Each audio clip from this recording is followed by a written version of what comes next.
Ladies and gentlemen, welcome to the Extraordinary Family Life Podcast. We are your hosts, Greg and Rachel Denning.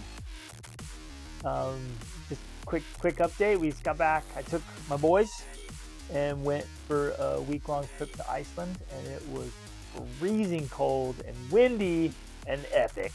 It is pretty much winter time. So. It's pretty much always winter in Iceland. Always winter and never Christmas. It's such a special place. Really awesome. And be able to spend that last week with my boys, and then they both moved out. Mm-hmm. So they launched, and which is gratifying and sad. And sad. We miss them so much. In fact, we ought to do an episode just about kids launching. Make a note of that, babe. Let's do a full episode just about kids launching, because I've been thinking about it a ton. There's so much to process when a child is about to move out and then does move out. And when you're helping your kids transition between being a child and then that transition into adult life and responsibility. Mm-hmm. And it is a transition. It's not like just one moment. Like the day before they're not ready for life, and the day after, like, yep, they're ready. Right. It's not like, okay, you moved out, now you're totally set and ready for life. You're on it. And there's some of that, but it's this transition. And I've been thinking so much about this last few weeks and spending that time with them. And we had just tons and tons of great conversations. We listened to some really powerful books about being men, and that helped facilitate lots of conversations. But then we just talked, and they asked questions, and we just were really processing this whole dynamic of stepping out and becoming men, mm-hmm. and living lives as men, and those principles. So anyway, we'll get into that in another episode. You're right. We should, because I was also thinking last night when we dropped our son off at the bus station in Faro so he could take the bus to Lisbon. He was saying some great things about just, like the way to become an adult is to just take on more responsibility. You just have to say yes to more responsibility rather than shirking it or avoiding it, because that's how you remain essentially a child. Yep. Is by avoiding responsibility. It is childishness. Yeah. And there are fully grown adult people that the age should say they're adults because they're in their 20s, 30s, 40s, or 50s, and they're still shirking responsibility. Yeah. And acting like children. So anyways, we'll get into that. That's going to be a good one.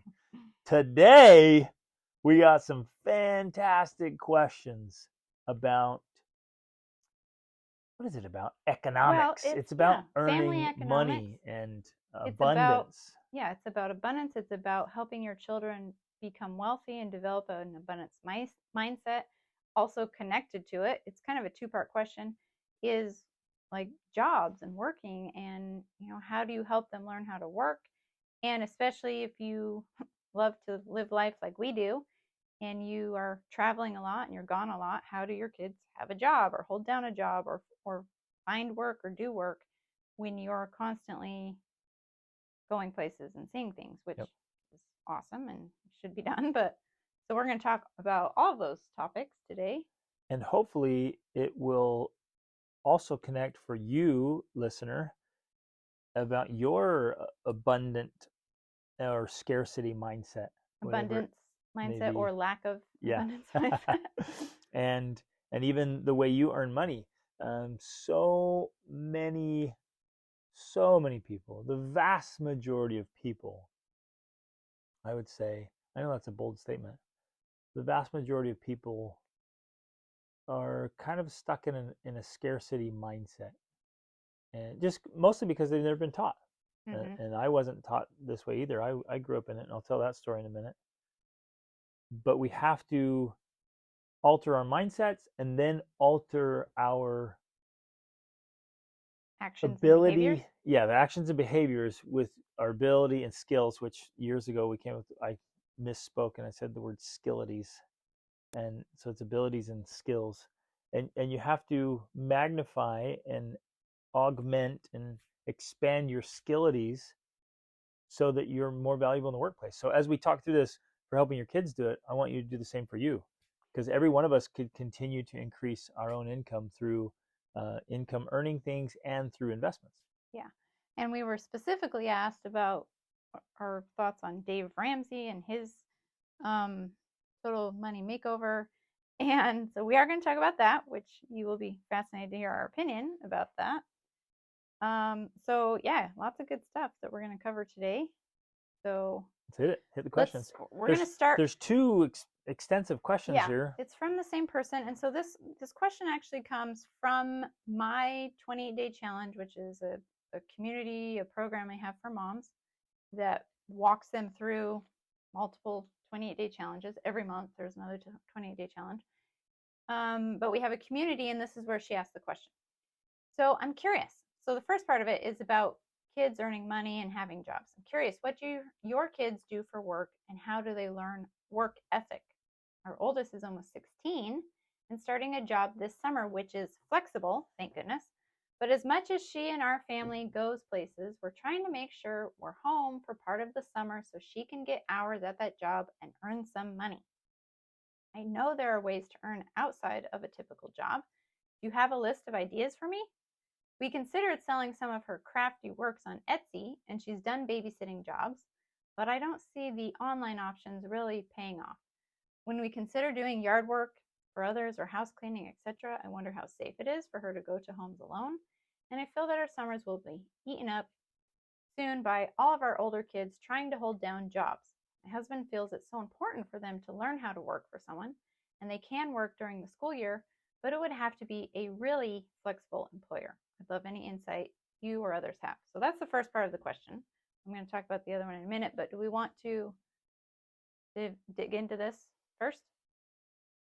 Maybe we should read the second question so that then we So can there's go back context. and combine it, because they fit together so well. Exactly. Okay. Then this one's about wealthy kids. Greg said once that his children will be wealthy when they grow up. What is it that gives him that kind of confidence without, of course, just giving them the money? Do you have any books that you read and are teaching concept to your kids or having your kids read? I know you guys do things the non-traditional way, so maybe there's more there that I don't know about. It seems that most parents send their kids off into the world and tell them they have to work hard and hope they survive financially. I imagine our kids will struggle at times, but that provides good and healthy lessons for them. Do you include that part of growth on their own as something they will experience before they reach quote wealthy? And if they don't go the traditional route with jobs, what are they doing to create that wealth? Wealth isn't everything, but money is a necessary tool in our world. And Greg's comment just got me thinking. Along those lines, what are your thoughts on Dave Ramsey's teachings like the Total Money Makeover? It's not on Greg's list under business and money. Tell me more. Okay, so the answer to the second question about, because I wholeheartedly believe that my kids will be wealthy, and I've shared that before in different settings. And we've told them. Yeah, we've told our kids, and the kids are like, well, yeah, of course. Well, okay, this ties in, I think, as you're speaking, I'm remembering just a few months ago, we were in the Sahara Desert with all of our children because they'd moved out. A few of them had moved out and they had come back. We were all together. We took this trip in December over Christmas and New Year's. We drove through Morocco. We went to the Sahara Desert. And I remember us sitting around the table, and we were also leading a trip. So there was other people with us. There was this whole group of people that had joined us on our trip. And Kaya, our oldest daughter, she said, she was going through and just talking about morning devotionals we'd had and different things we talked about that she could remember growing up. And one of them that she remembered was, Mom, I remember you telling us it is our moral obligation to become wealthy. She just remembers that. I mean, that's just in her mind. That's how it is. It is a moral obligation for us to become wealthy. And so it was really fascinating because we had this whole little conversation. And that would have been years ago. Oh, yeah, it would have been a while ago. And of course, people that were on the trip were interested by this, like, oh, really? Why are you telling your children that this is a moral obligation for them to become wealthy? So in a lot of ways, the answer to the question is in part this type of framework. Like, we truly believe, you and I personally, and we have taught to our children and continue to teach to their children, that it is a moral obligation for us to become wealthy as individuals. And I would say this applies to anyone who can, anyone who has the mental, physical capacity to make it happen. It is their moral obligation. Now, why? The, Well, okay, we can try to give an answer here, but we could give a whole podcast on why. the most elegant answer that I've ever read is chapter 1 of The Science of Getting Rich Yes. by Wallace Wattles. Absolutely. Just that one chapter That's is the worth answer. memorizing. He nails it so solidly there. After you read that, you realize, okay, Yeah. I have to do In this. fact, it's very fascinating because he talks about it, and I've heard many other people talk about it too, that it is a sin to be poor. Yeah. You are literally sinning, however you define that, by being poor, by remaining poor. So it is your moral obligation to become wealthy. Ultimately, in summary, you should definitely read the chapter of that book, but the summary is you cannot become the best version of yourself unless you have the wealth to do it. And his premise is, and I agree, you cannot do the work God sent you here to do. Exactly. You cannot draw close to God and be who do what you were born to do unless you become wealthy. Yeah. And I think we're definitely going to touch on this as well, but we also have to redefine what wealth is, because ultimately it's a mindset. It really, in many ways, it has nothing to do with the number in your bank account or the number of assets you have. Now, all of those things are great and they all definitely equal wealth, but you can have people that have tons of money in the bank and tons of assets and still be poor. You're right. They're mentally. Rich but poor. Yeah. Yeah. And then you can also have people that may look like, oh, yeah, they don't have a lot, and maybe they don't have a lot of money in the bank, but they're actually very wealthy, because it comes down to the mindset. Now, you may think that that's just semantics here or whatever, but it really does make the difference, because it's your connection to money as a source that flows in and out of your life that ultimately matters. It's not about how much you've amassed and how much you've acquired and all of that. That can definitely play a part, but it's more about the mentality. It's more about and the relationship you have with money, because money is one of those things. There's a few things in life you have a relationship with, and people have a relationship with money. Yes. Like it or not, people have a relationship with money. So it's the quality of that relationship, and then it's getting enough resources. Okay, and just a little side tangent here. It's also, we also, by our definition, consider a person to be wealthy who is also very resourceful. Yes. Because where there is ever a lack of resources, it can be made up for by resourcefulness. Yes. And so being extremely resourceful is wealth. And on that note, we're going to get into this more, having lots of skills and lots of knowledge, having the ability to learn skills, the ability to adapt, all of that is wealth. Yes. If you are as agile as a cat and you can adapt and hustle and come life, up with solutions. Exactly. If you're creative and hardworking, and not just hardworking, just go do what you're told, work. That doesn't turn into wealth. That's just which we want to talk about in a minute, because I think in a lot of ways that's in people's minds. Like, you need to go get a job and work and learn so you how can do to work hard. And I want to talk about that. But the other key here is, I remember for me, this made a big difference along our own journey, was understanding the difference between being broke and being poor, because there is a difference. Yep. You can be wealthy and have a wealthy mindset and be broke, meaning you're temporarily out of money or capital, which can happen for any number of reasons. And if you study the lives of the wealthiest, like legit wealthiest people in the world, they've always had periods of being broke. Yep. But that doesn't matter, because you can still be fully wealthy and fully confident in your ultimate success and, ultimate triumph of an achievement of your goals and dreams, and at the moment be out of money. In fact, that can be part of your journey to wealth, is making decisions, taking risks or investments or whatever, where you choose to be broke. Yeah. Because you're like, oh, I'm gonna sacrifice here. I'm gonna make this investment. I'm gonna go big. And it either you make this sacrifice to succeed, or sometimes your investments or choices don't work out, and for whatever reason you end up in time periods broke. Yeah. Which often provide powerful, I know in our own life, provide powerful learning experiences that help you in your ultimate achievement of wealth. And then with being poor is essentially a mindset. Poor is this idea that I don't have enough, I'll never have enough, I can't do it, I can't find solutions, you know, There's not enough in the world. there's not enough in the world. My circumstances are always against me. This, If that, and others the other. succeed, I fail. Yeah, Yeah. exactly. Um, I just had another thought there though. So yeah, she's talking about is do you? So she says, it seems that most parents send their kids into the world, tell them they have to work hard and hope they survive. Hope they survive financially. First of all, like we always say, hope is never a strategy. I imagine our kids will struggle at times, but that provides good and healthy lessons for them. Absolutely. So when you confidently make a statement that my kids will be wealthy, that doesn't mean that they won't ever be broke, right? Yes, but this is very important.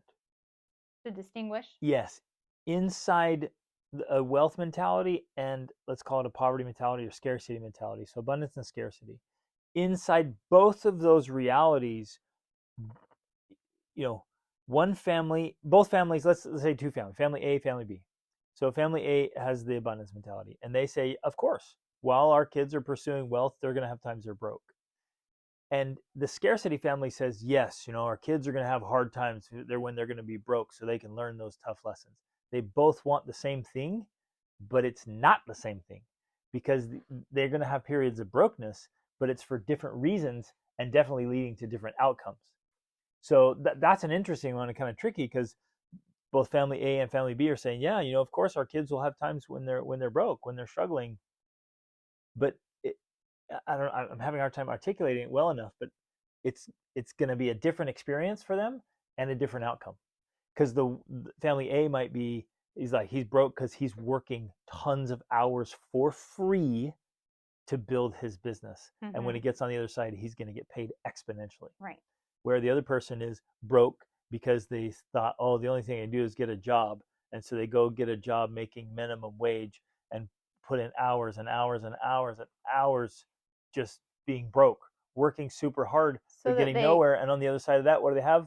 Nothing. Well, what they might have, because this is the general formula, is they're going to climb the corporate ladder until they reach the top, which at the top for our standard is still broke, right? Yep. Even at the top of that quote unquote corporate ladder. Yep. So it's a different formula. It's a different approach. So you're right. It can on the outside look similar or the same, but on the inside, in the mindset, there's a huge difference. And there's a huge difference in outcomes. Yep. Because you're applying a different formula. And so you can see in your mind's eye, you can see child A and child B, running into each other somewhere at the gym or on campus or something, and they're like, yeah, I'm broke. Like, yeah, me too. Or yeah. Totally broke. And they're both having this broke experience, but the one is going to make millions and have tons of time freedom and the lifestyle wants, and the other one's just going to incrementally make a little bit more each year and still struggle perhaps right. indefinitely. Well, yeah, because the story is all too common of the kid, especially because you're like talking about being on campus where they go to school and they go to become a doctor or a dentist or a lawyer or some, profession like that requires a degree, and they put in all the work. They work hard. And at the end of that, unfortunately, except for the ones who are willing to work 100-hour weeks, they're practically broke. Yeah. In the end, like they're not, at least according to the real definition of wealth, which includes time freedom, money freedom, mental, emotional freedom, yep. lifestyle, family. They're not wealthy. Yep. If you have to work 100 hours a week to maintain your style of living, that's not wealth. And by my definition, if you have to work 60 or 50 or sometimes even 40, sometimes 40, huh? It's like, wait a minute, if you still have to consistently put in those hours and you don't get to choose when you do or where, don't, or you don't get to dictate your own kind of lifestyle, then again, and everyone has a different definition. By my definition, that's not wealthy. Yeah. And we'll get more into that, but you got to have those targets.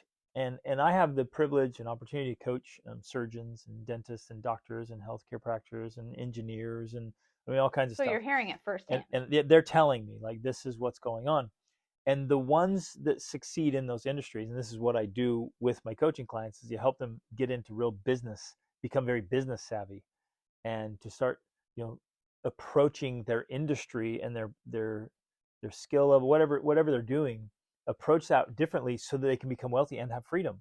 And it's, you take, I think, wealth is a great one. A lot of people think, well, you can go into dentistry or into medicine, and if you're not careful, you just end up being a well-paid employee. Yeah, And exactly. it's a real suck sandwich. In fact, we had this conversation a few weeks ago with a friend of mine who's a surgeon, and it's like, look, if you're not business savvy and kind of calling the shots for yourself and being independent of the big, I don't know, System. the big system, and especially in the medical system, then all you are is this high paid employee, and they dictate, you only get 2 weeks off a year, and you have to do this and you have to do that, and we take all this and we get all that, and so you end up like, gosh, this is a suck sandwich.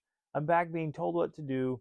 I have almost no freedom, and I'm not making as much as I would on my own. I'm making less, and so I'm just a well paid employee, and if you talk to a lot of them, the lifestyle is kind of crappy. And so you see the ones that really start thriving are the ones who are the absolute best at their craft and are business savvy. They Mm-hmm. become investors and businessmen or women, and that's how they succeed. So it's an interesting framework. It's like, are they succeeding because they're a doctor or a surgeon? In most cases, no. They're succeeding because they got business savvy. It's because they're Mm-hmm. businessmen or Entrepreneurship. businesswomen. They're entrepreneurs or intrapreneurs inside their industry. That's why they're winning, Exactly. not just because they went to school, got the thing, and they just come out. Most of those people are just kind of still just roll along and are pretty frustrated with the lifestyle The outcome, right? and the outcome. Well, Interestingly, and this is tragic, um, dentists have one of the highest suicide rates. yeah, They just they just get into that and fascinating. they just hate it, and Well, everyone hates going to the dentist. Maybe that's and they why. hate being a dentist, and it's just it ends up being quite a grind. Anyway, that's kind of a little side Well, topic, but it fits into this framework of like, where are your kids going? Where are right. you going? Where are you directing them? And yes, they've got to have those times where they're broke, and they got to have their times. Of course they do. That's Exactly. wonderful. Of course, that's on the path to creating wealth. Yeah, Yes. absolutely. But and I think this ties in great with also the question about the job, but the difference is, yeah, are they going through that time period temporarily with And early on. and early on, or is it something they just plan on doing? Because a lot of people have that mindset. We know that, where they just figure you're going to struggle for most of your life financially, and then at the end, hopefully, you can retire Gosh, with yeah. some sort of somewhat comfortable. We used to believe that and share it, and it was shared with us. That's what was taught to us, and we thought, oh yeah, you struggled, sacrificed, and one day Right. you'll have some freedom. And I was like, now looking back, I'm like, good night. That's a How terrible did we formula. how did we even survive? Let's back up. So both Rachel and I grew up in both broke families and poor families. So again, it's okay to be broke, but we grew up poor Yes. also. We both inherited a poverty mindset, and and we were broke. I mean, my family was on welfare a long time. Um, Same. our parents working super hard just to try to feed. We both grew up in families of 6 kids, Mm-hmm. and parents were working hard, just grinding, trying to feed hungry little families.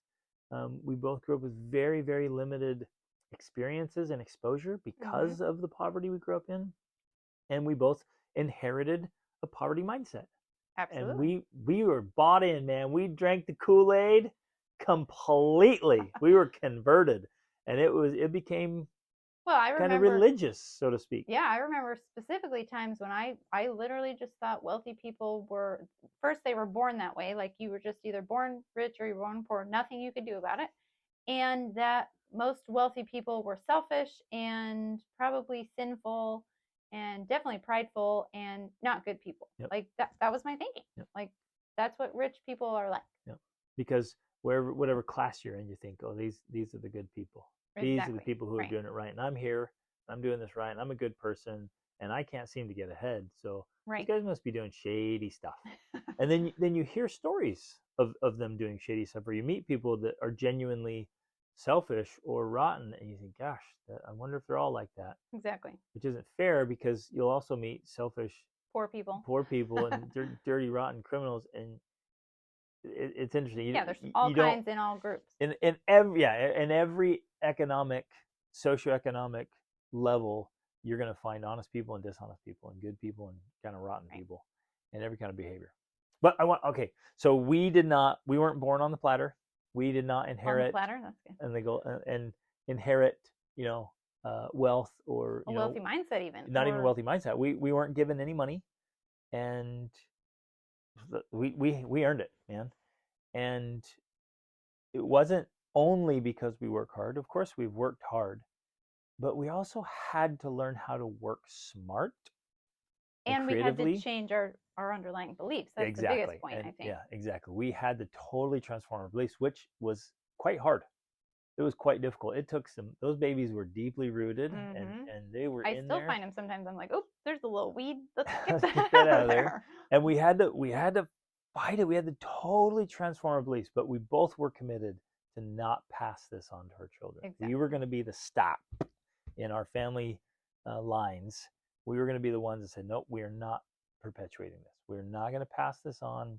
We are not going to, just let our kids stay broke and poor, and we're not going to perpetuate it. Which I think ties into the next part about, you know, jobs. And it's kind of funny. I think that we should definitely talk about this because Greg and I have had an ongoing conversation with our kids about whether or not they should get a job. And Greg has always been on the side of no, you should not get a job. You should not have a job. And I've been on the side of, hey, having a job could be a good experience for them. And so it's funny that this question comes up because this has been a conversation with us. Now, I think maybe you should explain your viewpoint, like why you think they should not have a job. Our Yep. children should not get jobs. Yep.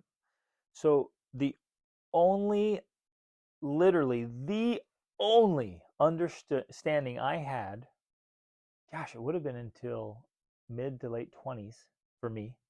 So we were married and had kids before it even dawned on me that there are other ways to get money. The only thing I knew is I get a job. And again, it was, I hope somebody gives me a job. Because I mean, what else was there? Because you didn't have this viewpoint of I am a person with value and I Right. have skillities Right. and I'm going to bring that. I'm going to bring and value add to this value marketplace, to and someone. they want me, and they're going to pay top dollar to have me with them because I'm bringing value. Yeah. I was just like, man, please give me a job. I'd go put I need applications some money. in. Please give me a job. Please, Like, I'm broke. I got to pay all the that's the bills. reason. Please give me a job. And I remember thinking, praying, fasting, pleading, I hope they give me a job. I hope somebody gives me a job. It was a total victim mentality.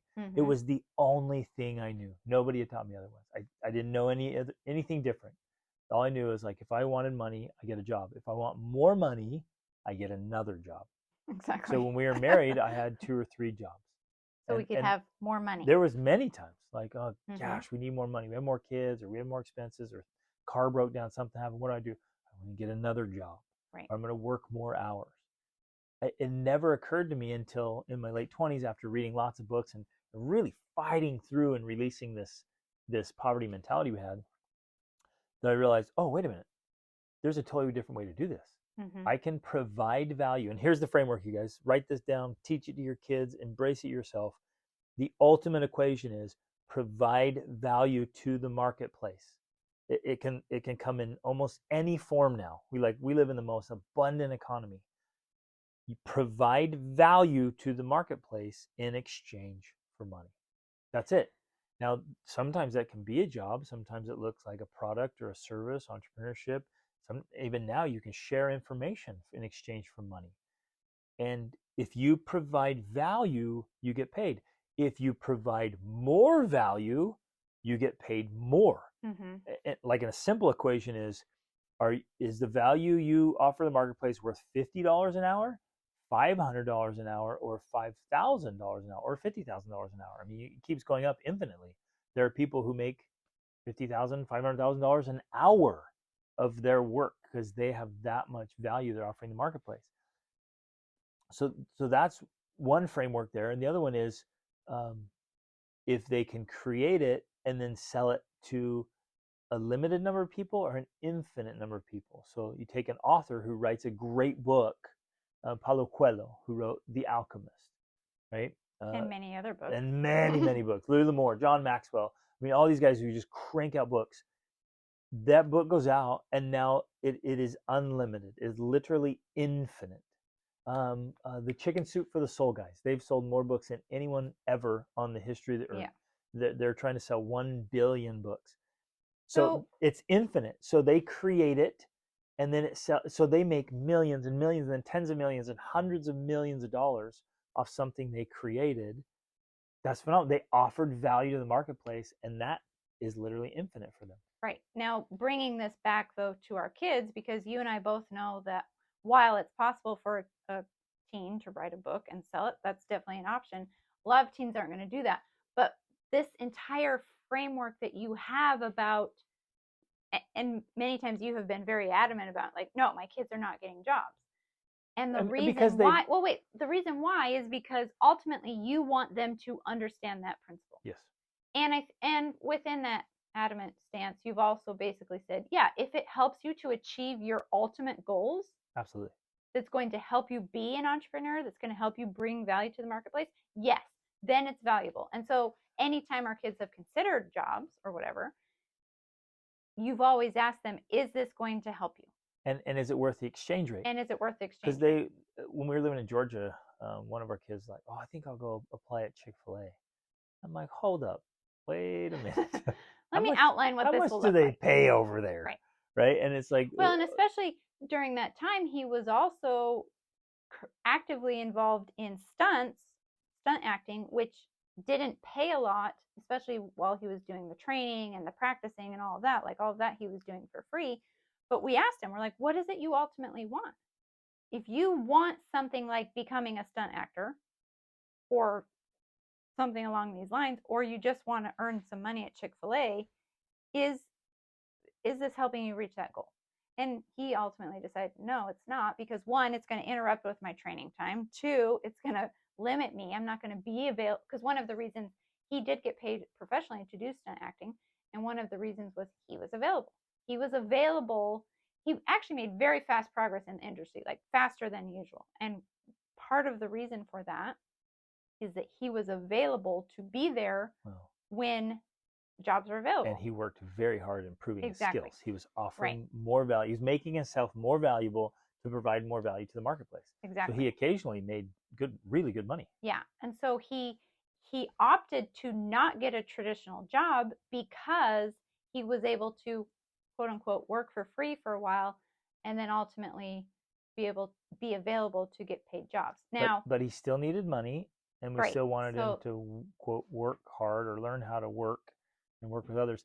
I think people are right. No, they have to get a job because you have to learn how to take orders, and you have to learn how to work for somebody else, and you have to learn how to deal with people and deal with problems and like, trust me, you will learn that if you're excelling. If you're pursuing wealth, you will learn that. There's no scenario where you're not going to learn those things. So why sell yourself so short?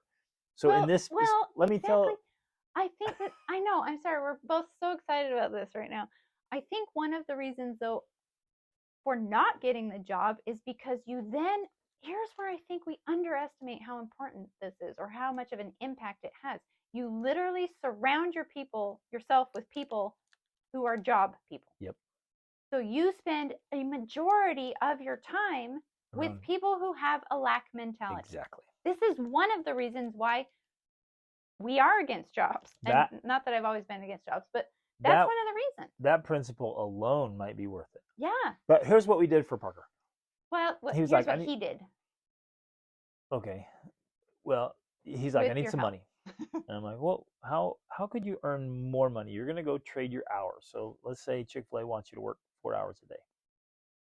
Like, and they're going to pay you like $10 an hour. Like, what could you do that's more valuable than that? And he's like, I don't know. So we started brainstorming ideas. And that's part of this question. Is like, well, what can they do? And again, I understand this because I was back in that mentality where I'm like, the only thing I can do is get a job. Like, what else could I do? Get a job. I wish when I was 16, 17, already out on my own, somebody would say, hey, Greg, here's at least 10, 15, 20 things you could do to earn way more money. And minimum wage way more money than minimum wage. And your income will only be capped by your own effort. Like, the determining factor in how much you make is you. I wish somebody told me that. I didn't even get that. I didn't learn that until in my late 20s. Mm-hmm. And so as part of our life, well, we live in a wet, humid climate here when we were in Georgia. I'm like, you can do pressure washing. Everybody's driveways and decks and houses, they need pressure washing. He's like, oh, pressure washer. I'm like, well, I could lend you the money to get a pressure washer. Let's walk through this. I'm like, how much could you charge? And we went through all the numbers, and he's like, yeah, okay, let's try it. So we got on Facebook Marketplace. I went, I taught him how to negotiate, and we got a great deal on a great machine. And so I was like, okay, you're gonna have to pay me back for that with your earnings. I'm like, now you got to go knock doors. And I was like, oh, for this kid, just like go knock on a stranger's door. It was terrifying. And Mm-hmm. he's more introverted. And but now he flew out today. He's going to do summer sales, and he made Okay, great so money right, last summer. But I this was the beginning. this is where I wanted to go with it because that was where it did start. When he was younger, he was probably 16 around that time. And yeah, he was like, I want to do stunts. I don't want to have this Chick-fil-A job because that would interfere with my stunt training time. And so he did the pressure washing, and he did. He made it was difficult for him because he didn't want to go out and talk, but he did it. So first of all, that's the most valuable thing right there. Yeah. Maybe he's not making as much money as worst case scenario as he would be if he went to Chick-fil-A, and it's not as consistent and it's not as easy because you don't just have to show up and do whatever they tell you. It's harder.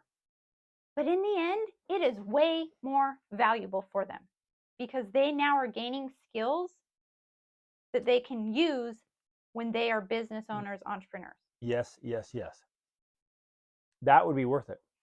The skills, what they're doing is they're increasing their earning ability Yes. and their own value for the marketplace. But the But what lowest he happened? ever made was double, Yes. over double what they would have paid. And sometimes he made as much as 4 times or 5 times per hour that he would have earned at a job. Exactly. So he made way more money in the same amount of time, and he developed all those skills.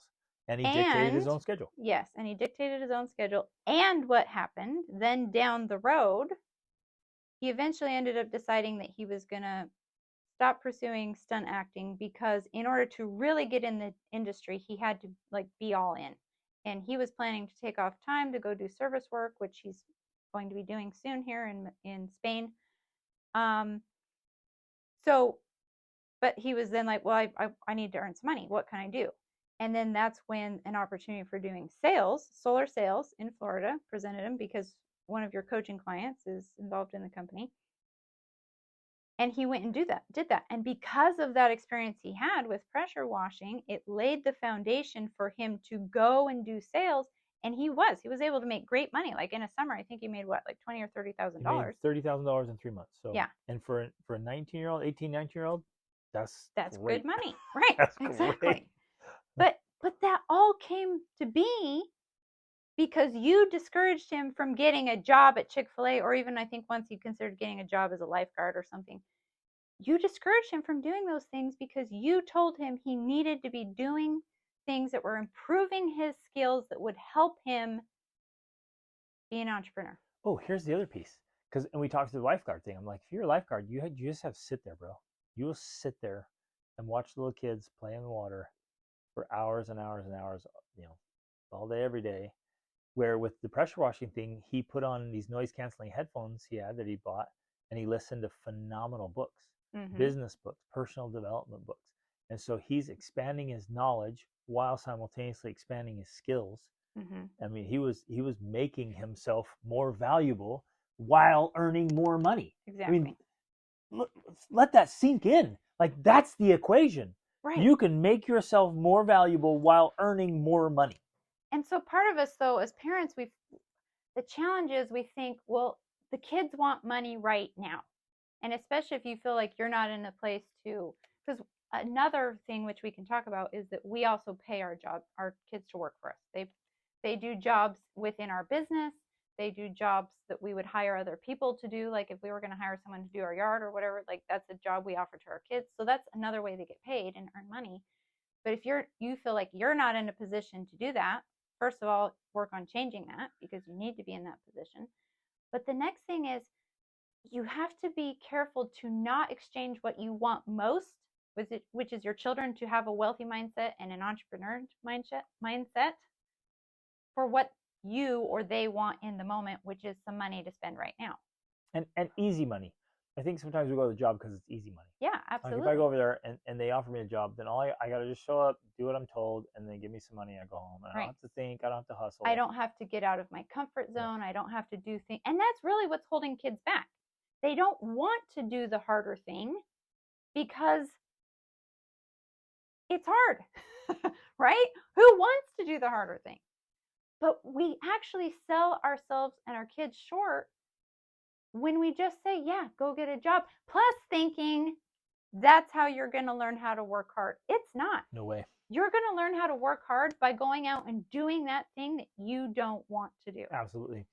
But see, we in this kind of mindset, we sell ourselves short. Like, oh, I work hard. I'm learning work ethic here, and this how to deal with unpleasant people and hard I don't want to situations. do. And you kind of pat yourself on your back, and you pat your kids on the shoulder, and say, oh, you're working hard, buddy. This is great. And entrepreneurs can work circles around us. Both of us put together. I mean, they know how to work, and they know how to work smart. Mm-hmm. They know how to leverage. I mean, that's the key. Is you can use a lever to lift 10 times, 100 times more with the right lever. Right. Well, it goes back to what you were talking about before. I mean, on the outside, it can look like the same thing. Yeah, they're going to a job and they're doing something they don't like, and maybe they're getting out of their comfort zone to do that. But compared to the work required to do the other thing, it's way different, and the outcomes are entirely opposite in a way. Like the outcome of doing that is you're literally training yourself to have a job and to put up with all of the things that come with having a job, which any of you who have a job know what I'm talking about. On the other side, yeah, it's harder. It is harder to make money that way because there's it's more responsibility. It's more responsibility. You have to be the one telling yourself, and that was himself. He realized it himself he was the one that was holding himself back. He was the one who would get lazy or be like, I don't want to go out today, or it's hot. And then he didn't make money that day. Yep. But he learned that lesson early on while he was 16 or 17 or 18, rather than waiting until he's 20 or 30 or whatever to learn those lessons. He's the only one holding himself back from making the kind of money he wants to make. Yeah. Now, and this worked with our oldest daughter too. And then absolutely. with our third child, our son Kimball, they all did the same thing. They went out and they ended up, getting jobs. But even the times they got jobs, they were operating as intrapreneurs. We had trained them like, you hustle and provide value inside the organizations you're working with or for, and you'll get paid more. Like we always teach our kids, be an absolute linchpin, be indispensable, be an asset. They have that. They've had it since they were little kids, and we've just trained it in them because that's how Rachel and I are. We live like that, and so we train our kids like that. So how can I make a confident statement my kids are going to be wealthy? Because we have trained them to be assets, to be linchpins, to be indispensable, to whatever they decide to do it so well, and be the kind of person overall that's valuable. And so it's just a simple formula. It just works. Right. So one of the things I was going to add to this whole, formula that we're talking about is because in some ways we think, oh, my kids need to have a job. They need to be working because of all the reasons mentioned. But along with this approach of, no, our kids don't need jobs or shouldn't have a job, we've also had this underlying approach that like your main job, right? Because you do have a job. Your main job is to make yourself more valuable, to get the education, to develop your skills, to try different things, and we were talking about this with our oldest son last night before he left. He was like, he's been listening to a lot of Jordan Peterson lately, and he's like, it's so fascinating to me that I'll be listening to things he's saying, and my mind is making all of these connections because of all of these different experiences I've had, or books that I've read, or places I've gone. He's able to make connections because of the neural framework in his brain that has occurred by all of the experiences, books, and things he's done. So while our children are young and growing, That's the most important thing they should be doing. Well, More important than going to get a job to just earn money, they need to be having experiences, developing skills, reading books that are laying the framework and the foundation for their future success. We have to think of this as a long-term strategy. Forget about earning money this summer. Where are they going to be in 10 or 20 years? That's what you need to be focusing on now, is that framework that's going to pay dividends later on. yes, yes, yes. And I'm gonna even take that to the next level. Before Rachel even shared these questions with me this morning, I was already doing some writing and thinking this morning as part of my own habit. And I sat down this morning and it just really struck me with great force. And I wrote this down and I want to share it right now, but really with what she just said. The number one habit to massive success is to make yourself more valuable. That's it. To me, it is non-negotiable. It's it's indispensable. It is a daily habit. It is a way of being. It has to fit into your life religiously. That your number one habit, and like you were saying for your kid, your number one job, your number one occupation is to make yourself more valuable. Mm-hmm. Ultimately, it's to be an asset to humanity, to be valuable in every way possible. But specifically in the framework for money, it's to dramatically improve your earning ability, because that is your greatest asset. Your greatest asset, your greatest financial asset is your own earning ability. And like I said earlier, your earning ability is determined by the value you bring to the marketplace. So you deliberately and intentionally and strategically make yourself more valuable. Yes. Like, let that sink in. Make yourself more valuable. And then guess what? You earn more money. So every single day, no matter what, you're reading, studying, learning, practicing, experiencing, exposing yourself Mm-hmm. to new things that make you more valuable. That is the most important thing that any of us, adults and our children, can be doing on a daily basis, is making ourselves more valuable. And Which, Rachel and I have been doing that for decades. absolutely. So, which tying back into part of this question is like, well, we want to go out, we want to have experiences, we want to do things. A lot of times for us, that took higher priority than our kids having a job. Absolutely. Like, there was no way we were giving up that experiential learning so that they could go to a job and earn some money. Make minimum wage. Like, no way. And That but exchange rate then sucks. coming full circle, when the times that they did have a job, it usually was a more immersive experience. And that was generally when they were older, 17, 18, 19. And they would, like, for our oldest kids, they went off and were actually either moved out temporarily or whatever, and were working full time at that point. And so it was an intended, like, they would go out for 4 or 5 months and worked full time the whole time, and then would come back to us to then be immersive in continuing to make themselves a better Man, person. and they, because of what we were teaching them and leading them and coaching them and mentoring them, they would hustle and grind and lead. And right out the gates, we're getting leadership opportunities wherever they were working. They were Right. given more responsibility and then more responsibility and then more responsibility. So the skill development Well, went through the roofs, and the earning capacity went through the roof. They earned, and here's why I'm saying these things too. Like, our three oldest kids have all earned way more money than I ever did, even at in their my age, 20s. exactly. like they all have these savings accounts, and I'm like, I don't think I had that much money in my savings account until I was in my like late 20s. Yeah. I mean, I was just at these little jobs, just doing everything I could, and then we got married, broke, and then the kids kept coming, and it just like, and I'm like, gosh, they already have this set up. Like, they're already ahead, and all three of them so far, they're like, if I need some money, I know what I can do.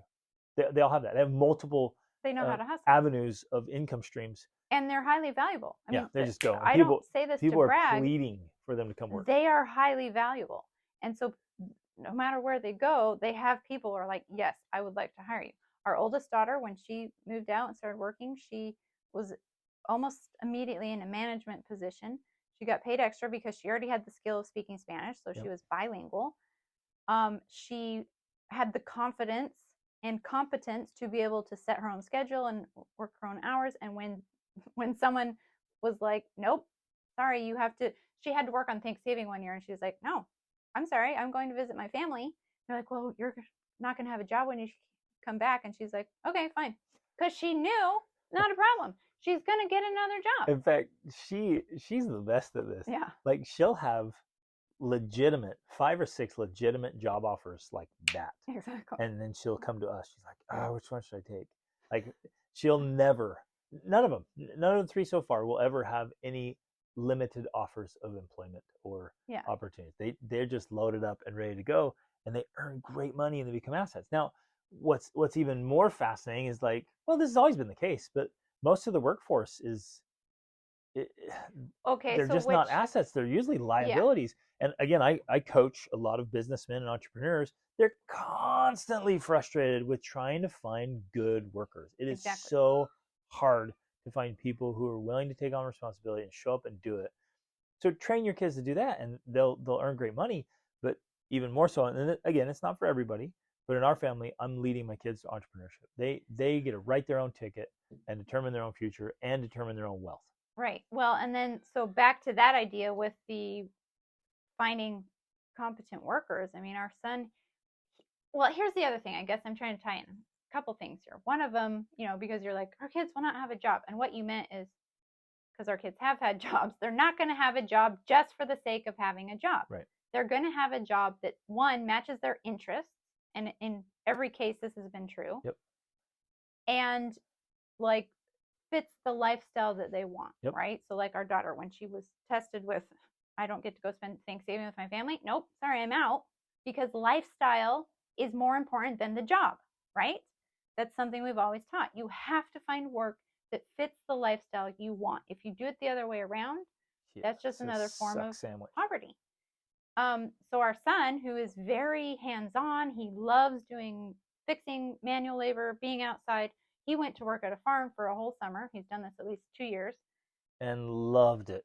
Absolutely loves it. He it. loves working on a farm, getting up early, milking the cow, like all of this stuff.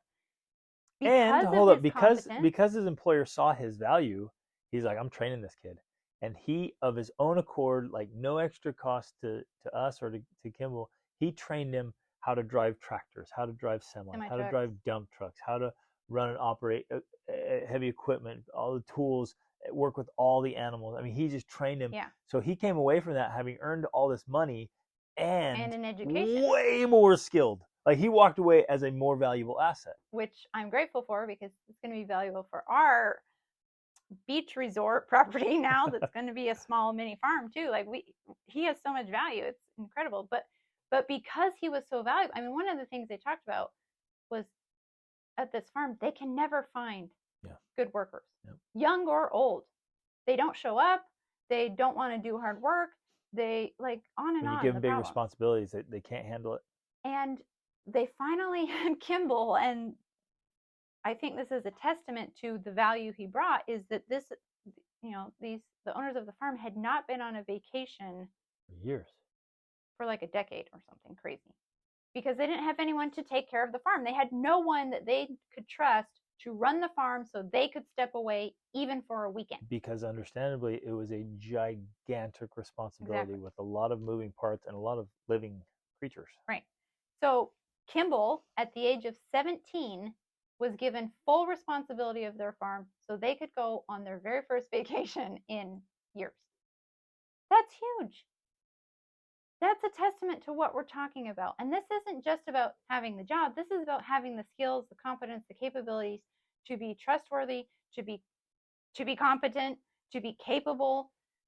That's what you want for your kids.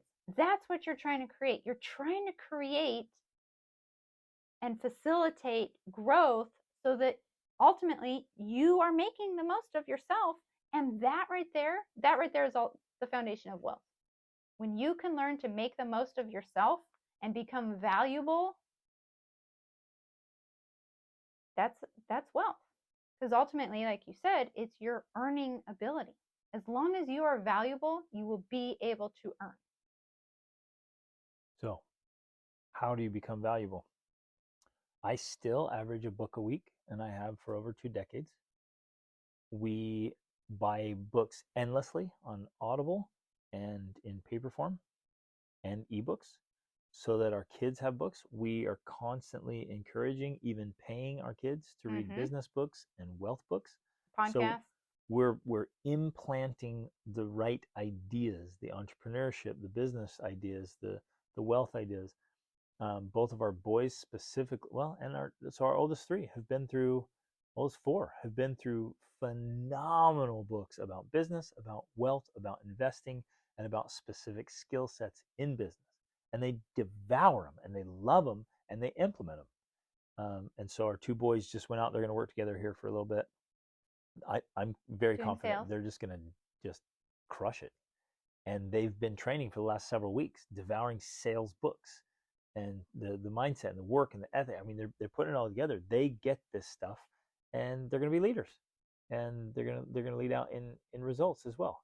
So you have to have the conversations, model the way. So I'm kind of giving Mm-hmm. a framework here. Model the way, show them how to do it. So if you don't know how to do it, figure it out, fix it, get it figured out. Then teach them, have conversations about it, mentor them, coach them, and give them the books and the experiences and put it in there and coach them through it. Like, this, the best thing we can do is coach our kids through the experiences, especially if we can do it when they're still at home or living nearby. We can coach them through this process so that they have these micro failures and these attempts to start businesses or figure things out, and you help them tweak it and figure it out. So even like, the online thing, they're trying to sell things on Etsy. That's possible. There are people making fortunes on Etsy. I It's just saw something, I think it was on PragerU, about these two girls. I think they're 19 and 21, but they literally have an online business selling chapstick made from beeswax that they've started. Now, it did say in the video, which of course I figured and I thought was very insightful, that their parents are entrepreneurs, and so they taught them There it is. how to do it. Exactly. But that's it. It's that simple. So yeah, is there a learning curve for all of these things? Is it going to be Absolutely. challenging? It is. Yep. Yeah. You're going to have to figure it out. But people have succeeded at doing it, which means you can figure it out too. Now, is that going to be as easy as sending them off to get a job and then they get a paycheck the next week? No, it's going to be harder. And I But guess ultimately, what outcome do you really want? right, exactly. And there's going to be, when you try to choose your own path, you're going to work for free. You're going to put in a lot of hard work, a lot Right. of hours for free. And It's just the nature. most people, it's too big of a barrier. unacceptable. Like, wait a minute, I have to put in hundreds of hours for free. I literally don't make any money for hundreds of hours work. And you're like, yeah, Mm-hmm. because you're building something that's yours. Mm-hmm. That's ownership.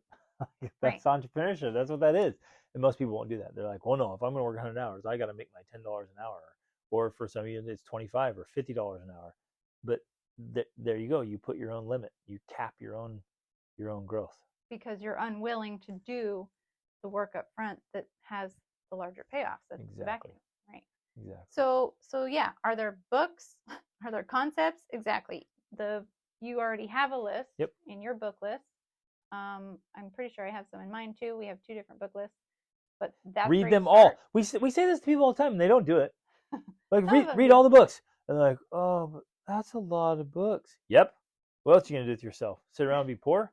Come on, you're killing me. It's hard to do the work. Yeah, try being poor. That's super hard. That sucks. So read all the books. If the books are on the list, we've read a ton. And if the books are on the list, read the books. And I have even what I call my Bible series in every genre.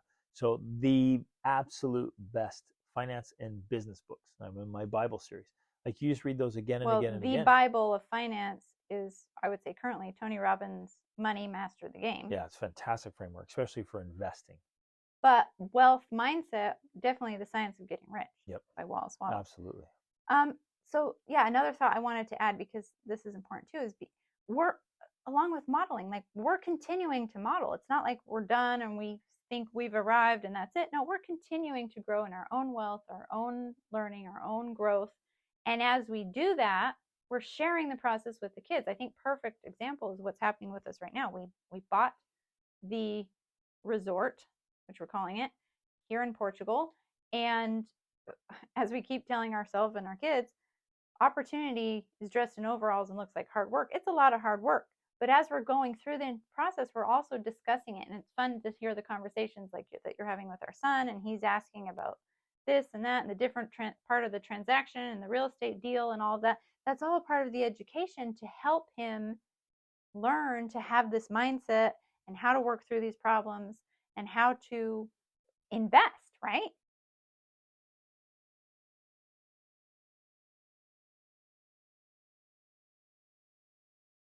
specifically, I was going to say two of them, but actually all four of our oldest kids are already have the investor's mindset. We've just Mm-hmm. drilled that into them, and they've watched us make and grow our investments, and they're like, wow, that's pretty sweet. I want that, right? So again, you're showing the way, but we just drilled this investor mindset in them. Like, you guys got to be investing. You got to be investing. You have to be investors, and they love it. They're investing in Well, it starts with stocks. investing in with yourself. Yeah, That's investing your always where you begin. number one investment is always in yourself and increasing your abilities. But then you got to invest in other people's businesses and in stocks and forex and crypto and real estate and anything that you can. Maybe not all of those, but like, Eventually you should have all those things. But you can also, like, you just take, like, what can I invest in that I can get for a good price and that make it more valuable. So even just like yourself, right? You take you as you are and you say, how can I make myself more value? You're remodeling yourself, you're upgrading yourself, you're updating yourself. You do the same thing with vehicles or real estate or whatever, and they're seeing that, and all of our kids are already actively pursuing those things or preparing to pursue those things, and they're excited and anxious to get into the investing game, or already have done it. And you can do it at the smallest scale, which our daughter is taking antique furniture that's all beat up, whatever, and refurnishing it and then selling it. So that's at a small level, but you can do it with vehicles. You can do it with, all the way up to apartment complexes and hotels, like whatever. You just have to learn to think like that, and they are thinking that way because we're really pushing that mentality and skill set. mm-hmm. So the last thing we need to address, because we said we would, is talking about Dave Ramsey's Total Money Makeover. And I think the perfect answer to this, in a way, at least the beginning of the perfect answer, came from my cousin, she's my assistant. And so she helps in my community and she's in the forum and everything. And she gave this great answer. She basically said, as far as Dave Ramsey goes, I think he has some good ideas for people who want to stay in the middle class. But I feel Boom. like he is limited to that. I'm not sure his ideas are to help people be wealthy, but just to stay in survival mode. I've tried some of his programs and it just felt so limiting. Oh, and Wow. then she ends, if you want to teach them wealth, I would have them read the books that Greg suggests. And Okay, hold on. Which one of the books I suggest, which I think is absolutely phenomenal, is called Entre Leadership by none other than Dave Ramsey. yes, And he tells his story of how he became wealthy. So doing what he did is far more valuable for becoming wealthy than doing what he teaches. yes, Because what exactly. he did to become wealthy and what he teaches other people to do are different things. And I think she articulated that Yeah, quite well. right. And I think a lot of people don't understand that. They think, oh, Ramsey, look at him, he's wealthy. He must have became wealthy by doing what he's teaching, and he's not. I think he is teaching things that are good for average people to, in the middle class, to Stay there. not be broke or Yep. poor. Yep. But it's not about becoming wealthy because it's a totally different strategy. It's a completely different mindset. And it just depends on what you actually And, want. and he has some great stuff, really great stuff. And he talks about, getting out of debt specifically, and having those things paid off, because then you have some freedom, and there's some real power there.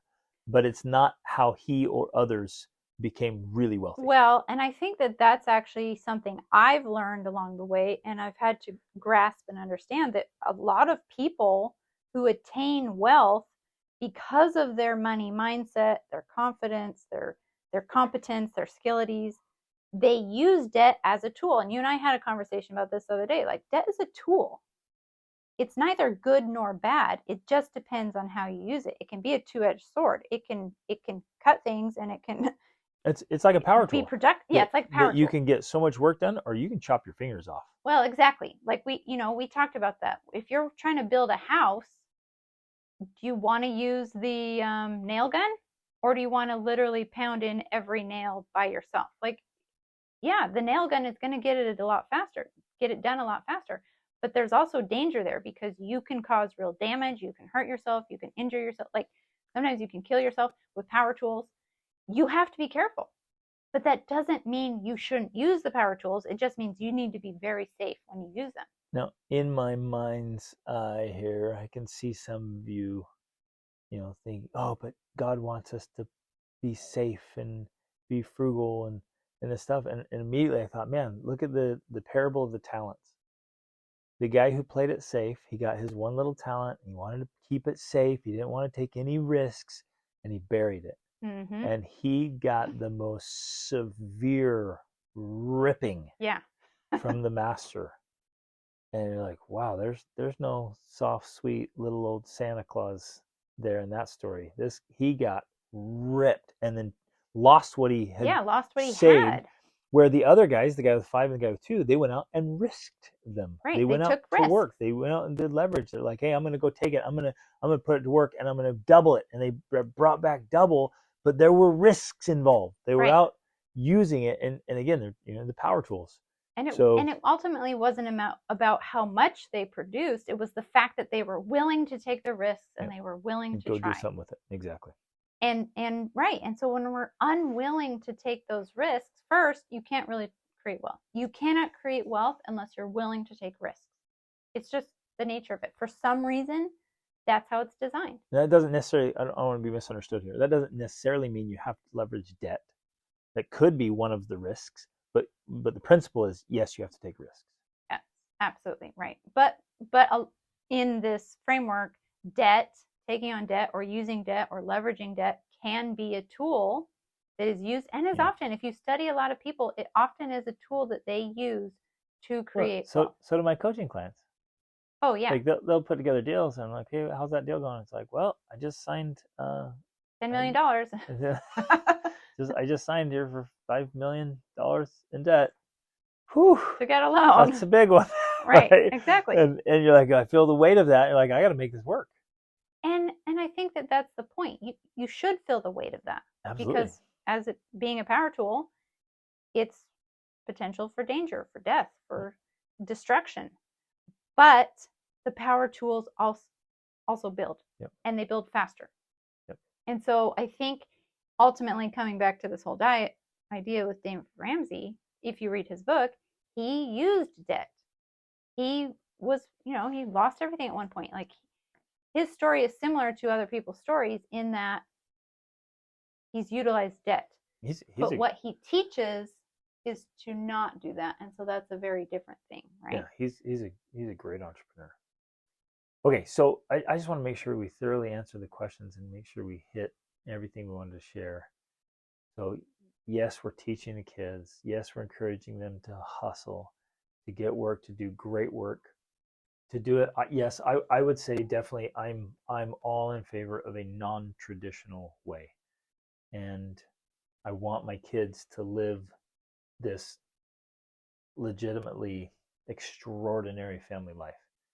And actually, let me give a little bit of framework on our life. We work.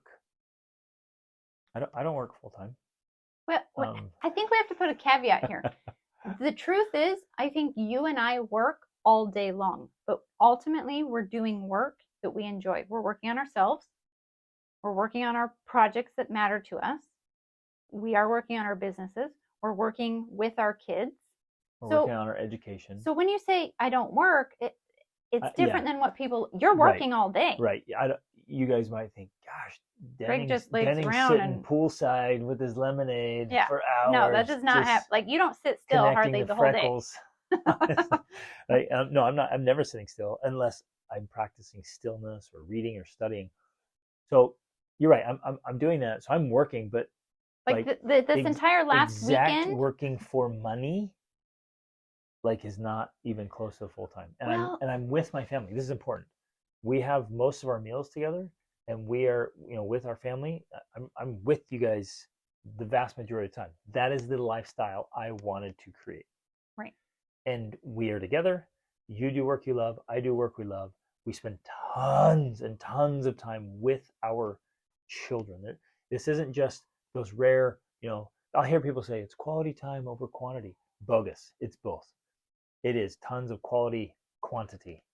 And they have to have that. We have all that. And we have this lifestyle. We've been to so many countries lately. we're actually all traveled out, and that's Yeah. hard for us. We're just like, okay, can we be done traveling for a little bit? 9 countries in the past 3 months. Yeah. So we're all over the planet and loving it. It's amazing. And we earn, last year, every year our business grows, probably every quarter. That's kind of the ideal, is that every quarter your income increases from your investments and from your business. And we earn quite a bit more than doctors make, and dentists and highly paid employees. We earn good money while we have this phenomenal lifestyle and this extraordinary family. Well, one kind of ridiculous example is last year we got our year-end report on travel alone, which includes the trips that we led for other people. We spent $225,000 just on travel expenses, right? Which is insane. Insane. But it did include all the trips that we led. And it was awesome. That was a bucket awesome. list year. And so, okay, you said something there about like, you don't work for money. Well, ultimately, in our framework of wealth, all of those things you mentioned are working for abundance. Absolutely. Because abundance is more than just money. It includes money. Like we mentioned before, you need to be wealthy in order to make the most of yourself, because you need to have funds to pay for all the things you want to do to be your best self. But wealth is more than money. It includes the lifestyle. It includes doing the things that you love. And as an example of the work that we do, right? Like this past weekend, it was our anniversary. We went and stayed at our new resort, which we don't officially take control of until April 1st, but we went and stayed there. We worked the whole weekend. You guys need to come stay with us. You gotta come stay with us. It's gonna be awesome. Just come over. As soon as we open up, we'll let you know. Come, please, please, please, bring your family. Come stay. It's gonna be such a special place. But we worked the whole weekend, is my point. Like we didn't work on our normal businesses, but it wasn't a weekend of just luxury and laying around. No, we were going nonstop from sun up to sundown, like go, go, go, go, go. And having a blast. It was so fun. Right. Lots of shopping, lots of, planning, strategizing, measuring, all that kind of stuff. That's the best kind of work. Yeah. And you guys, some of you might be like, oh, that's not that, you guys are so idealistic. Not everyone can do that. It can't be done. And I call bogus. Well, we would have believed that. Yeah. 23 years, we've been married 23 years. 23 years ago, absolutely, we would have thought there's no way. Yeah. There's no way we could do that. And here we are now, we're doing it. Everybody does stuff they hate, and it just sucks, blah, blah, blah. I'm like, no, you can find and create work that you absolutely love to do. So, if you would have looked at me and Rachel this weekend, you'd be like, are they playing or working? Right, exactly.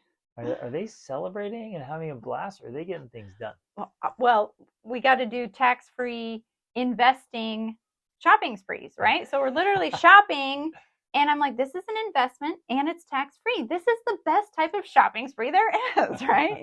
And so it is. It's fun, but it is also work for money, because it's an investment in long-term wealth. Yep.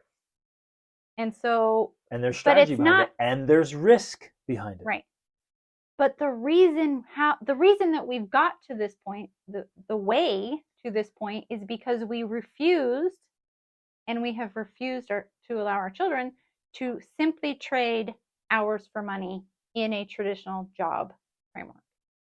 And long term, this is the payoff. Yep. You get to have this kind of freedom down the line, because you're willing to work for free. Well, and I think there's a perfect point there. You have to work hard, take on big risks, work for free. Risks. We didn't get paid. So we worked 4 days straight. And spent a lot of money. And spent a ton of money. We were upside down on all of this. Right. So we didn't get paid. We paid out, and we worked our butts off. It's a risk. And there's a huge risk. But all of that's going to pay off massively, and we're teaching that same principle to our children. Exactly. It's like, no, don't just take the traditional job. Like, figure out a way that you can earn a lot more and earn it quickly. So for our 3 oldest kids, probably 4, I actually, from here on out, and this is amazing, so they're 20, 19, 18, and 17. From here on out, I don't see them going through this period of like only taking this crap job that they can find somewhere and going somewhere where they don't want to live and struggling. I don't see that. I think we've already given them the tools. They've already had their experiences where I think they're just going to move past that. They're going to be hustling. Now, they'll make investments. They'll make sacrifices to make investments. They'll take on risk, and not all of the risks will work out. We'll guide them and coach them through that, so it's more likely to succeed, higher probabilities. But I just don't see them struggling like you and I struggled. No. When we got married, like, oh, we're so broke. Oh, let's eat more ramen noodles, babe, because we can't do anything. Like, we've already taught them how to succeed, and they already have like savings accounts, and they have money to invest. Well, and most importantly, more important than the savings account is they have the skills. Yeah, they have the skills and the ability to hustle, and they're valuable. Like, people can clearly see that whatever they decide to do, they're going to bring value. Yeah. They're worth it. I love it. So I knew there was a couple other questions here we didn't hit, and I want to. When the question came in, she said, when we consider doing yard work for others or house cleaning, I wonder how safe it is for her to go to homes alone. Thank you for asking that. It is so important, because please, ladies and gentlemen, do not be naive. There are people doing horrible, horrendous, heinous things. Yes, in your neighborhood. We sometimes think, well, not in our neighborhood. Those bad things never happen here. They happen in other places, other countries, or other bad cities, but not here. They're happening in every city, every neighborhood, every community. There are child abusers and child sex offenders. There are perverts and dishonest, and they're like, well, not in our church. Our area is very Christian. Bogus. In every church, every congregation, there are people doing horrible, horrible things. They just haven't been caught yet. Or they've been caught and you don't know about it. I promise there are people in your church congregation who are wearing like those devices around their ankles that are hidden because they're on house arrest for things they've done. Like, this is, you just don't know, or too naive. So yes. You're so extreme, Greg. No, it's not. Like, I hear this stuff all the time. I hear these stories. I work with people like this. So I know specific examples myself. I get to see this stuff. So do not be naive. So that's an excellent question. Like, oh, is it safe? So I would say, no, it's not safe. So then here we're at this crossroads. It's beautiful. Like, well, that's something she could do, but it's not safe. Boom. So what do? Most people are like, well, she shouldn't do it then. I say, actually, turn her into a weapon. Make her an absolute, all of your kids should be weapons. They should be absolute weapons. Turn your children into weapons, because they're going to be an asset to humanity. They're going to be able to protect themselves, and they're going to be able to protect other people who can't or don't know how to protect themselves. All of my kids are assets. They're weapons. Like, somebody messes with them, I feel bad for that person. Or if somebody else is being threatened while my kids are around or I'm around, there's going to be hell to pay, and it's going to be ugly. Well, like, you bring violence to that doorstep, or to my face, or a threshold of my family, oh, it's going to be ugly. So our daughter's 17, so really similar age. Would I have any problem sending her over to somebody else's house alone to do yard work or house cleaning? Not at all, because she's a weapon. And actually, she's going to go over there with weapons. And they won't know that, but she's going to be weaponized. And I've taught her, trained her how to turn, like, how to use anything as a weapon, right? So she's in the yard. Anyone who is not familiar with this idea yet is going to think this is crazy. We're going to have to do a whole episode about it, because it's very important. But every single one of you listening to this right now should read When Violence is the Answer. And you should have your kids, once they're like 12 and up, read the book When Violence is the Answer. I don't know about 12.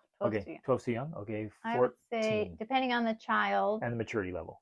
15 plus. Okay, because it is violent. Yes. And violence is the answer. And I wholeheartedly believe with this guy, and I think he's accurate and spot on. My older kids love it. Our daughters love it. Interestingly, they love this book. Actually... And so she would go over. She knows how to fight herself. In fact, just this morning, she's like, Dad, we need to start training martial arts again. She was asking me. She's like, let's get into it again, because we've taken a break with all this travel. But she's going to go over there. She knows how to fight herself. She knows how to use. She's going to take weapons that she can protect herself. And she knows how to use everyday things that are around her as weapons. So I'm not afraid for her safety. So like what I But send that's her over there because and do she it. has the training and Exactly. the She's competent. mindset to be So aware and wary enough. exactly. And so she can go over there, she can read the situation, she can read the people, she can protect herself and go over to an opportunity where she can make great money doing yard work or house cleaning, because those are great options, and still protect herself. So again, it's the And framework again, of preparation. this is, this is the initial danger, which is when you're assessing a situation. Once you get to know someone, and then you begin to have a better idea of who you can trust. And so there's levels here as far as this goes. Now, the other thing I did want to point out is, because not all of our children are weapons at the same degree of competence. Obviously, our 7-year-old is always going to be watched, and sometimes with our 21-year-old, she has this fight or flight thing where she's going to want to have someone with her. And so in cases like that, we use the buddy system. We travel all around the world, and Greg is very diligent about assessing situations and ensuring that, especially in a new place, which we don't know yet, we're always together. We don't just go off by ourselves to. We call it the security detail. Right, So exactly. if the little girls or Rachel want to go do something, I'm like, no, take the security detail, which includes our older boys or our daughter. Exactly. They're Right. the security detail. So it's just something. I guess the point is, and we've talked about this a lot before. I know we have other episodes about sex trafficking and things like. It is a real thing. It's a real issue today. It's something that and it can happen may anywhere. not have been an issue in past times, but it's certainly an issue now. Has become an issue now. It's an issue in schools. It's an issue at work. It's an issue at church. It's an issue everywhere. Yeah, and the point is not to be completely distrusting of all people, but to be at the very least of all people, wary of people you don't know. Yeah, because and even wary of people you do know. Yeah, it's the most common thing in the world for people to put on this show to pretend to be good when they have these private, horrible, heinous habits and addictions. It's really bad. One last thing I wanted to hit. It comes up all the time. People are like, I want to make sure my kids know how to work. And I agree. I think how we define that is really important. It first came up when we said, hire somebody else to do the simple chores. Outsource it so your kids can focus on their education. This was in another episode. This was years ago. And people's immediate response was like, no way. My kids are doing chores because I want them to learn how to work. And I thought, wow, if you think chores is work, like we're operating on a totally different plane here. Because it depends how you define chores. Like farm chores, they can definitely be work. Sure, farming can be real work. But if you think doing laundry and doing the dishes and cleaning the bathroom is going to teach your kids how to work hard, I would say in a very loving way, you don't know what hard work is. And that's not discounting the importance of doing that kind of. It is a type of work, and it needs to be done. And every child, every person should learn how to do that. Yeah, and they should learn how to clean a toilet very thoroughly. Learn how to wash dishes. Learn how to do laundry. But it's not the all same those things as digging a ditch. I hear people use this all the time. It's their constant thing of like, oh, my kids work hard.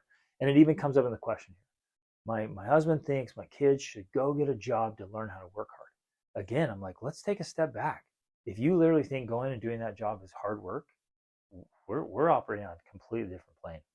I wouldn't look at that and say that's hard work. I wouldn't at all. I wouldn't say that's, oh, now you're learning work ethic. Oh, you're learning that doesn't even show up on my scale of hard work. But that's because I'm going to train my kids, and I already have. They can work hard. They can grind. Here's a perfect example. We were out on a hike in Iceland, and right when we get out, the storm rolls in, and it ended up being a legit storm. This baby was for reals. The wind, the rain, it was that sleeting, painful rain that's almost hail, and the wind was blowing like it only does in Iceland. And we were drenched, and it ended up being crazy far. I think it was like, I don't even know. It was way farther than we thought. We thought it was going to be like a kilometer, maybe 2. It was way more than that. We get all the way back in there. We thought we were going to this hot spring. So we get out there. It is just Can you picture it, you guys? It's like 30 degrees. It's just sleeting. The wind is blowing like mad. I mean, we were drenched and cold and shivering with all our clothes on, all our gear, and all of us stripped down to our underwear to get in this hot spring.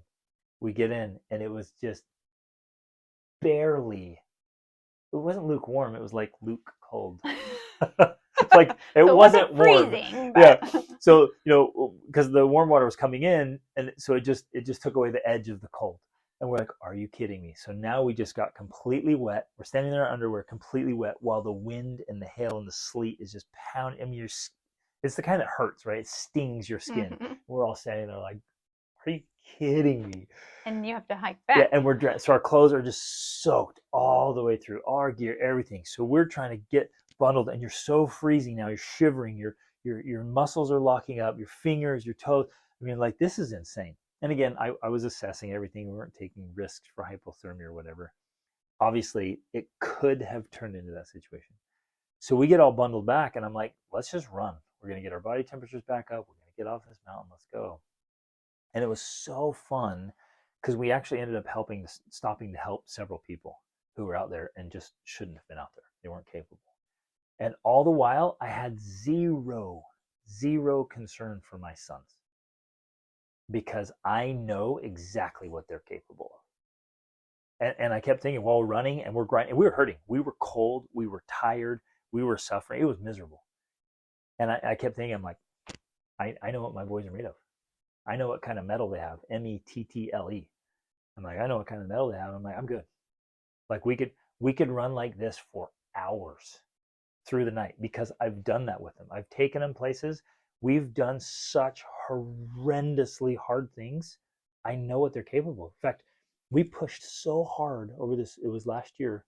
We pushed so hard, and they didn't hit their limits, which is pretty rad. Neither of them balked. So I know they're capable of more than we did, which was a lot. Right. And so I'm like, hey, they're capable. That's hard work. And all these people that go to their job and they do all this hard work and they're hard workers, I guarantee those kids would drop in the really hard stuff. You start pushing crazy hard limits, they're out. They check out. So it's all relative. Like, where do you define hard work? What level is hard work? What are you talking about? In our family, hard work means something way beyond chores or even a difficult job. Well, because in a lot of ways you would never think to define hard work or the ability to do hard things having to do with hiking or something like that. Right. I mean, well, Kilimanjaro's perfect. Kimball and Aaliyah, so Kimball's 18, Aaliyah's 17, they just summited Kilimanjaro. And that was an unbelievable grind. Well, and even our son who didn't summit still pushed his limits because he had swollen legs. He had cellulitis, swollen legs, antibiotics, pain and stuff, and he was still pushing all the way to 16,000 feet. And was puking, and then he and I had to put 10 miles out. 10 miles off the mountain. Yeah. So that was after still hard work. That was after summit night. He and I turned around and just went out 10 miles. Right. Straight down off this mountain, which you guys know if you've done hiking, going down a steep volcano, it is a grind on your legs. We paid a price. And so we think, oh, well, in order to learn hard work, our kids should get a job, when in reality, no. I think nature is obviously one of the best ways to learn hard, because there is this direct connection, lest you think, well, just doing that doesn't mean you can do a hard job or whatever. No, it's directly connected. Yep. It really is, because it helps you gain that mental management and that grit that helps you to actually do the things that matter. Absolutely. And that's going to have a far lasting impact than going to Chick-fil-A and taking orders. Oh, 100%. So if you're thinking, no, I want my kid to have a job this summer mowing lawns because it's just good hard work. Okay. Which mowing lawns in the heat, that can be hard work. Good hard work. Again, it's all relative, right? It's okay, it's hot. Whoop-de stinking doodah. And it's definitely a great starting point, though. It is, but I'm saying, especially if you're 10, 11, 12, 13. Sign up for a triathlon. You sign up for a triathlon and invite your kids to join you. Right, because you can never get them to do it unless you do it. Lead the way. Sign up to go climb a huge mountain. Which is the only way. Everything you just mentioned about our boys the only reason they are able to do that is because they've literally seen you model it. Yep. You've been modeling that for years, since the time they were small. And I was carrying and they them. talk about the famous 5-mile hike we went on when they were all small. And you, by the end, you were carrying 3 of them out because it was so big and so long for little people.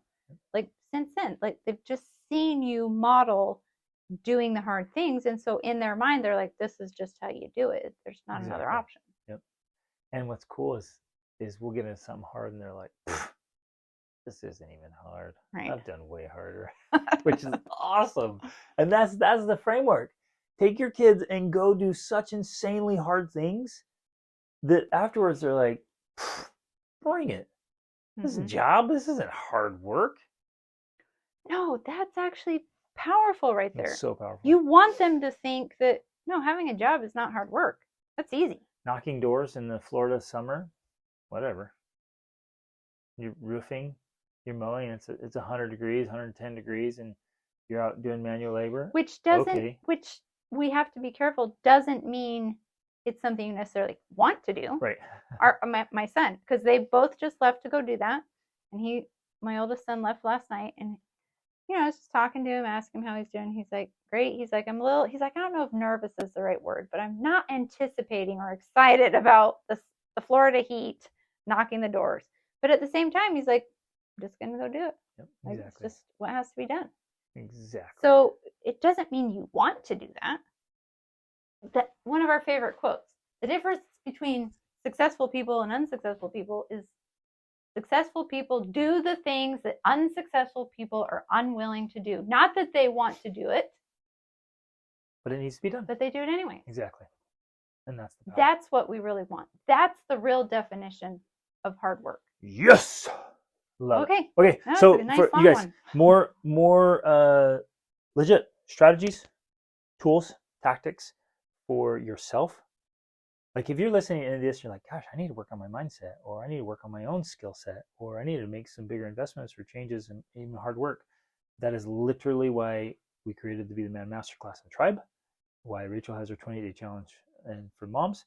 It's all in there. And how to teach your kids, because the implementation of everything we've just talked about in this long episode is all built into those 2 things. So it's all there. Actually, I don't even know if I've told you this yet, but I have emailed out about it. Is that I'm in the process of creating an abundance coaching for moms program. Yeah. I was just testing interest, and so far I have some interest. So that's also something else I'm working on, is abundance coaching for moms. Because I know for me personally, again, like you said, we started out with mindsets that were very poverty based, and we've had to do a lot of work to change that. But it's made all the difference. And as a mom, if you can learn to stop worrying about money and stop stressing and stop freaking out, like that plays a big role in the overall family economy. And the best way for a mom to stop stressing about money is for a dad to level up. That definitely helps. And make more. So gentlemen, or wives, in fact, I've been doing some coaching. It's been very sad because the husband's not fulfilling his role as a financial provider, and they've been married for a long time, over 3 decades, and he's not doing it, and that's unacceptable. And so, gentlemen, you've got to figure that out. And if you don't know how to figure it out, then you owe it to yourself to figure it out. That is your number one responsibility, is to figure this out. And that's what I do. That's what I help people do. That's what I help men do, to level up in fitness, in family, and in finances. So, love you guys. Thanks for listening. Thanks for being a part of this group. Thanks for caring enough to want to be your best and help your kids be the best. It's worth every effort to do so. Thanks. Love you guys. Reach upward.